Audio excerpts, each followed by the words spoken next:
Benvenuti viaggiatori, io sono Fleur de Lis e vi accompagnerò nel mondo delle fate, il mondo dove l'immaginazione diventa realtà. Oggi realizzeremo insieme per la prima volta delle candele. A fine video ci rivedremo per parlare di come è nata l'ispirazione per questo progetto creativo. E adesso iniziamo il nostro viaggio.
eccoci giunti alla fine del nostro viaggio di oggi.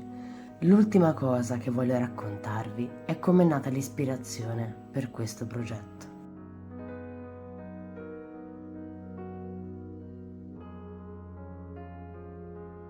L'idea per questo progetto nasce dal fatto che adoro le candele. Trovo quasi ipnotico il lieve movimento della fiamma, oltre al fatto che mi dona subito una sensazione di tranquillità accenderne una, magari insieme ad un incenso. E per questo motivo ne uso spesso.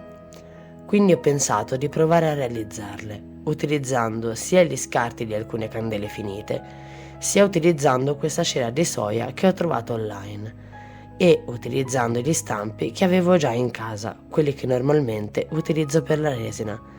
Mi sono divertita molto a creare queste candele e sicuramente continuerò a realizzarne.